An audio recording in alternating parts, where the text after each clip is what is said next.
مسئلے کروا لو، فتوے لے لو ان سے۔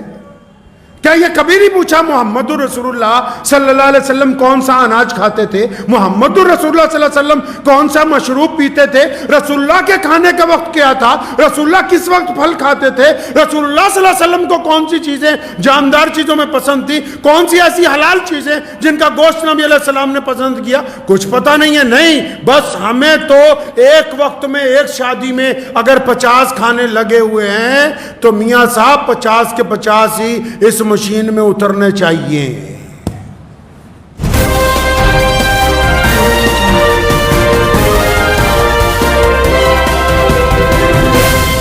اگر آپ نے ابھی تک ہمارا چینل سبسکرائب نہیں کیا تو ابھی سبسکرائب کریں۔ السلام علیکم، آداب دوستو۔ آج آپ کو خاص جانکاری دینے والے شہاب بھائی کی بھی حوالے سے بات کرنے والے، اور ماشاءاللہ آپ کو تو پتا ہے شہاب بھائی مدینے میں ماشاءاللہ الحمدللہ اللہ کا بڑا احسان کرم ہے، اور یہاں اس میں ویڈیو میں آپ کو بتانا ہے پنجاب کے شاہی امام صاحب کا ویڈیو، بہت ہی بہترین جانکاری اس ویڈیو میں۔ شہاب بھائی مدینہ پہنچ چکے ہیں ماشاءاللہ، اور شہاب بھائی کی ویڈیو بھی آپ نے دیکھے ہوں گے، بہت ساری ویڈیو اپلوڈ بھی ہوئے۔ تو آپ کو پنجاب کے شاہی امام صاحب نے جو بیان کرے بہت ہی بہترین انداز میں، یہ بیان آپ کو لاسٹ تک دیکھنا چاہیے، پوری مکمل جانکاری ہے اس میں۔ بسم اللہ الرحمن الرحیم۔ شروع اللہ کے نام سے جو بڑا مہربان اور نہایت ہی رحم کرنے والا ہے۔ تمام حضرات سورہ فاتحہ اور درود پاک پڑھ لیجئے۔ اعوذ باللہ من الشیطان الرجیم، بسم اللہ الرحمن الرحیم، الحمدللہ رب العالمین، الرحمن الرحیم، مالک یوم الدین، ایاک نعبد و ایاک نستعین، ایاک نعبد وإياك نستعين، إياك نعبد وإياك نستعين، اهدنا الصراط المستقيم صراط الذين أنعمت عليهم غير المغضوب عليهم ولا الضالين آمين۔ اللهم صل على محمد وعلى آل محمد كما صليت على إبراهيم وعلى آل إبراهيم إنك حميد مجيد۔ اللہم بارک علی محمد وعلی آل محمد کما بارکتا علی ابراہیم وعلی آل ابراہیم انکا حمید مجید۔ بر و بر ارض و سما ماؤ شما کے واسطے،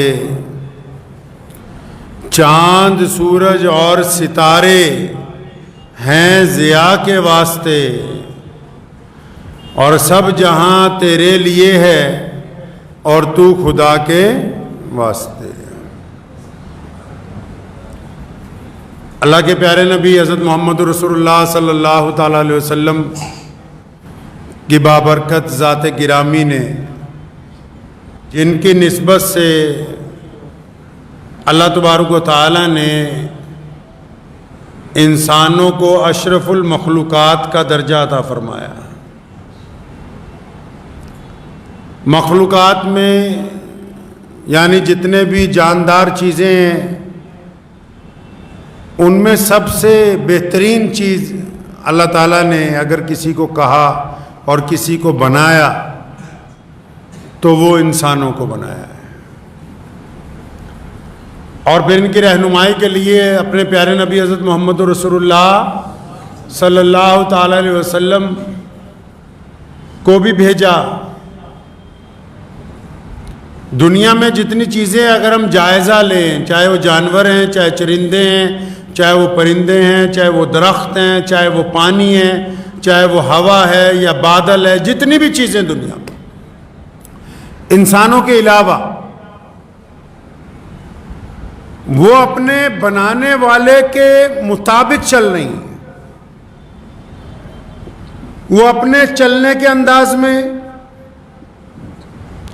اپنے اگنے کے انداز میں، اپنی روش میں، اپنے خد و خال میں، اپنے چہرے میں کوئی تبدیلی نہیں کر سکتی۔ ایک درخت ہے، اللہ تعالیٰ کا نظام ہے کہ بیج ڈالیں گے نکلے گا، اس کی لکڑی بن جائے گی، پھل آئیں گے۔ آم کے درخت کو یہ اختیار نہیں ہے کہ وہ اپنا پھل بدل لے کے کوئی اور لگنا شروع ہو جائے۔ دریا کو بھی یہ اختیار نہیں کہ جن پہاڑیوں سے گر رہا ہے وہ کہے کہ نہیں میں ان پہاڑیوں سے نہیں گروں گا، میں تو فلاں دوسرے خطے میں جا کے دوسری پہاڑیوں سے گرنا چاہتا ہوں. نہیں, اختیار نہیں ہے اس کے پاس. ہوا کو اختیار نہیں. رب نے اگر دائیں سے بائیں چلائی تو دائیں سے بائیں چلے گی, رب نے بائیں سے دائیں چلا دی تو اسی طرف چلے گی. وہ اپنے رب کے حکم کے تابع ہیں, اختیار نہیں ہے. جانوروں کو بھی اختیار نہیں کہ وہ اپنی نسل کو بگاڑنے کی کوشش کریں. اللہ نے ان کے ذمے جو کام لگایا وہ اسے چھوڑ کے کچھ اور کرنے کی کوشش کریں. ایسا ممکن نہیں ہو سکتا کہ دودھ دینے والے جانور کہیں جی ہم نے تو دودھ نہیں دینا. اللہ تعالیٰ نے ان کو جس نیچر کے اوپر, جس طریقے کے ساتھ رب نے بنایا ہے ساری کائنات کو, ساری کی ساری کائنات رب کے حکم کے مطابق چلتی ہے. اکیلے انسان کو کہا, فرمایا ہم نے تجھے اشرف المخلوقات بنا دیا. یہ اشرف المخلوقات کا کیا مطلب؟ ان سب سے بہتر, ان سب سے اعلیٰ, ان سب سے جدا, ان سب سے نرالی. اور نرالا پن کیا ہے؟ مطلب زندگی دے کے زندگی کی گاڑی کی ڈرائیونگ سیٹ پہ بھی اللہ نے انسان کو ہی بٹھا دیا. اب تیری مرضی ہے, جس مرضی راستے کے اوپر اس گاڑی کو ڈال لے. اس لیے انسان کو اشرف المخلوقات کہا کہ اس کو اللہ نے اختیار دیا ہے اچھے اور برے کو سمجھنے کا. یہ بھیڑ بکریاں تو نہیں ہے نا کہ پہاڑ سے اگر ایک دو بھیڑیں نیچے گر گئیں تو پیچھے آنے والی ساری کی ساری گر جائیں. نہیں, یہ انسان ہے, اللہ نے اس کو عقل دی ہے, یہ دوسروں کو دیکھ کے عبرت حاصل کرتا ہے, اچھے اور برے کو سمجھتا ہے, اس کو پتہ لگتا ہے کہ نیک کیا ہے, بد کیا ہے, اجالے میں کیا کیا جا سکتا ہے, اندھیرے میں کیا ہوتا ہے. اللہ نے اس کو اختیار دیا, تبھی تو اس کو اشرف المخلوقات. اور کہتے کس کو ہیں کہ آپ کو صاحب اختیار بنایا ہے, چھوٹ دی ہے آپ کو.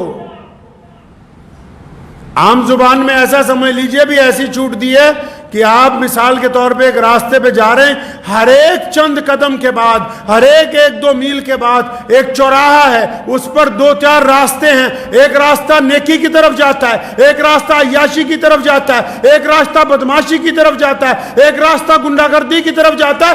اللہ نے تمہیں اختیار دیا ہے کہ اس چوراہے سے جو تمہاری طبیعت چاہے وہ راستہ اختیار کرو. تبھی تو اشرف المخلوقات بنایا نا جی. اور پھر جن کو اشرف المخلوقات بنایا اللہ نے ان کو سیدھا راستہ بھی عطا کر دیا, سیدھا راستہ بھی عطا کر دیا, دین بھی عطا فرمایا, راستے کی نشاندہی بھی کر دی. لیکن باقی راستے اس لیے کھلے کہ اللہ نے آپ کو اختیار دیا ہے کہ اب اللہ دیکھنا چاہتے ہیں کہ میرا بندہ میرے مطابق وفادار رہ کے کام کرتا ہے یا نہیں کرتا. میری آپ سے گفتگو کا مقصد یہ ہے کہ آج کل کے دور پہ یہ جتنے بھی اشرف المخلوقات ہیں جن کو ہم انسان کہتے ہیں, اب وہ چاہے مسلمان ہوں, چاہے وہ ہندو ہوں, سکھ ہوں, عیسائی ہوں, یہ جو اشرف المخلوقات ہیں اللہ تبارک و تعالیٰ نے جب ان کو اشرف بنایا تو ان کو ایک امانت سپرد کر دی, ایک امانت دے دی ان کو اپنی طرف سے کہ یہ سنبھال لو اور اس کا استعمال کرو, یہ تمہارے اختیار میں ہے. اور پھر قیامت والے دن پوچھیں گے کہ تم نے اس امانت کے ساتھ کیا کیا. اور امانت کون سی سپرد کی اللہ نے ہمیں؟ امانت کون سی سپرد کی؟ کبھی سوچا آپ نے؟ نہیں سوچا. اللہ نے یہ جو جسم ہے ہمارا, یہ رب کی امانت ہے, اس خدا کی امانت ہے ہمارے پاس, اس نے اس میں روح ڈال کے ہمیں دیا ہے, اس کی امانت ہے. اب دیکھنا یہ ہے کہ ہم اپنے رب کی امانت کی حفاظت کرتے ہیں یا رب کی امانت میں خیانت کرتے ہیں, اپنے رب کی امانت کی حفاظت کرتے ہیں یا اس کی بے قدری کرتے ہیں. کرتے کیا ہیں اس امانت کے ساتھ ہم؟ اور امانت اتنی قیمتی ہے, یہ امانت اتنی قیمتی ہے جس کو جسم کہتے ہیں انسان کا, اتنی قیمتی امانت ہے کہ اگر اس میں ایک رتی کی کمی آ جائے, تو یہ جو باقی انسان ہے نا، جس بندے میں ایک رتی کی مرد عورت میں کمی آ جائے، مثال کے طور پہ اگر کسی کی ایک کان ایک آنکھ خراب ہو جائے تو محلے والے یار دوست کیا کہیں گے؟ وہ اس کو انسان نہیں کہتے، وہ کہتے وہ کانا آ رہا ہے۔ اس کے عیب کی وجہ سے اس کی صفات ختم، حالانکہ باقی سارا جسم ساتھ ہے، ایک آنکھ بھی چل رہی ہے، ہاتھ بھی چل رہے ہیں، پیر بھی چل رہے ہیں، دماغ بھی چل رہا ہے، لیکن امانت میں ایک چیز کم ہو گئی تو جی کانا ہے۔ اگر کان نہیں ہے بہرا ہے، زبان نہیں چلتی گونگا ہے، پیر نہیں ہے جی لنگڑا ہے، دماغ نہیں چلتا سدھرا ہے۔ اتنی قیمتی امانت کی اگر ایک چیز اس امانت میں کم ہو جائے تو دنیا والے اس کو مکمل انسان ماننے کے لیے تیار نہیں ہیں۔ اللہ کے نبی حضرت محمد رسول اللہ صلی اللہ علیہ وسلم نے پھر اس امانت کی حفاظت کے طریقے بتائے۔ اللہ نے قرآن میں اس کے طریقے بتائے، نبی علیہ الصلوۃ والسلام نے اس کے طریقے بتائے کہ یہ جو جسم امانت ہے اس کو گناہوں سے بچانا ہے، یہ جو جسم امانت ہے اس کو بدگمانیوں سے بچانا ہے، یہ جو جسم امانت ہے اس کو بیماریوں سے بچانا ہے۔ اور ہم نے اس امانت کے ساتھ کیا کیا بھائی؟ بتاؤ تو صحیح، اس امانت کے ساتھ کیا کیا ہے لوگوں؟ ہم نے کوئی اچھا سا موٹر سائیکل خرید لے، عام لوگوں کی میں بات کرتا ہوں، اگر کوئی رئیس آدمی 50 کروڑ کی کار بھی خرید لے، پیٹرول پمپ پہ لے جائے، اگر اس کار کو بنانے والے نے اس پر لکھ کے لگایا کہ اس میں پیٹرول پڑے گا تو کیا وہ ڈیزل ڈلوانے کے لیے تیار ہے اس گاڑی میں؟ کہ جی میری مرضی چلے گی، ڈلوا سکتا ہے؟ کوئی عام آدمی اگر 50,000 کا اسکوٹر خرید لے اور کمپنی نے اس پہ لکھ دیا ہو کہ یہ پیٹرول کے ساتھ چلے گا تو کیا وہ اس میں پیٹرول پمپ پہ جا کے اپنی مرضی سے ڈیزل ڈلوا سکتا ہے؟ ہم کیا کرتے ہیں اس امانت کے ساتھ؟ ہمارا جو مینول اللہ تعالیٰ نے قرآن میں بتایا، ہمارا جو مینول محمد رسول اللہ نے بتایا، یا اور جتنے مذہب ہیں ان کے ماننے والوں کو جو ترکیب بتائی گئی کہ اس جسم کی حفاظت کس طرح کرنی ہے، کیا ہم اس کے مطابق اس جسم کو چلا رہے ہیں؟ اگر انجن بنانے والے نے لکھ کے دے دیا کہ یہ انجن 18 گھنٹے لگاتار چلے گا، اگر زیادہ چلانا ہو تو پہلے بند کرو، اس کو ٹھنڈا کرو، اس کے بعد پھر چلانا، انجن بنانے والی کمپنی کی بات سمجھ میں آ گئی؟ اور رب نے یہ جو جسم امانت دی اور بتا دیا کہ عشاء کے بعد فوراً سو جاؤ اور فجر کے بعد فجر کی نماز کے وقت اٹھنا، یہ بات سمجھ نہیں آئی؟ اچھا یہ پتہ ہے کہ اگر کار پہلے دن سے فرسٹ ہینڈ چلے گی، اگر یہ بائک فرسٹ ہینڈ رہے گی، یہ مشین اگر ایک آدمی چلائے گا تو ریسیل ویلیو بڑھ جائے گی، اس کی عمر بڑھ جائے گی، 20 سال بعد بھی ویسی جیسی پہلے دن خریدی۔ کیوں؟ کیونکہ حفاظت کے ساتھ اس کا استعمال ہو رہا ہے۔ اور یہ جو انسان جس کو اللہ نے جسم سے ایسی بہترین مشین عطا کی ہے جو آگے مشینیں بنا سکتی ہے، جس کو جسم جیسا بہترین اللہ تبارک و تعالیٰ نے اس کو ایسا پرزہ عطا کر دیا جو کچھ بھی بنا سکتا ہے کائنات کے اندر، یہ اس جسم کے ساتھ کیا کرتا ہے جی؟ یہ کیا ڈالتا ہے اس کے پمپ میں؟ یہ اس کا استعمال کس طرح کر رہا ہے؟ میں پوچھتا ہوں مسلمانوں، جا جا کے باتیں کرتے ہیں ہم لوگ، نماز پڑھنی چاہیے، روزہ رکھنا چاہیے، حج کرنا چاہیے، زکوٰۃ دینی چاہیے، اللہ کے راستے میں نکلنا چاہیے، ذرا یہ بھی تو بتاؤ کہ محمد رسول اللہ نے کیا یہ نہیں بتایا کیا کھانا چاہیے، کیا پینا چاہیے؟ کس کتاب میں لکھا ہے کہ 2-2 4-4 کلو بریانیاں کھاؤ تاکہ تمہیں سانس نہ آئے؟ کہاں لکھا ہے یہ بہترین اتنے ایک وقت میں 10-10 کھانے کھا کے اس جسم کی ریڑھ پیٹنے کے لیے؟ کس کتاب کے اندر یہ ذکر کیا گیا بتاؤ؟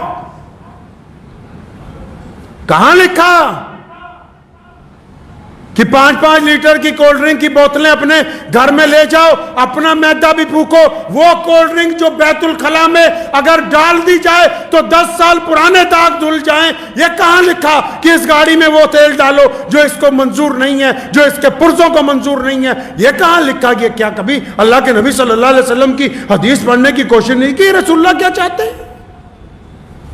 سرعام بدماشی ہے خدا کی امانت کے ساتھ. اور پھر خدا کا کیا گیا؟ اللہ نے امانت بھیجی, راستے دیے 2. روزانہ جب ہم نکلتے ہیں, موت اور زندگی ساتھ چلتی ہے, اللہ نے بندے کو اختیار دیا, زندگی کا راستہ اختیار کرو. ہم موت کا راستہ اختیار کرتے ہیں. پھر کیا ہوتا ہے؟ جن کے لیے تھا کہ صحت سے جئیں گے تو 100 سال جئیں گے, صحت سے جئیں گے تو 80 سال جئیں گے, ہم نے کہا نہیں, ہم نے صحت کے ساتھ نہیں جینا, ہم نے بربادی کے ساتھ جینا ہے, ہم نے بد پرہیزی کے ساتھ جینا ہے. تو کوئی 45 میں جا رہا ہے, کوئی 46 میں جا رہا ہے, کوئی 50 میں جا رہا ہے, 60 تک تو پہنچ ہی نہیں رہا کوئی ان میں سے.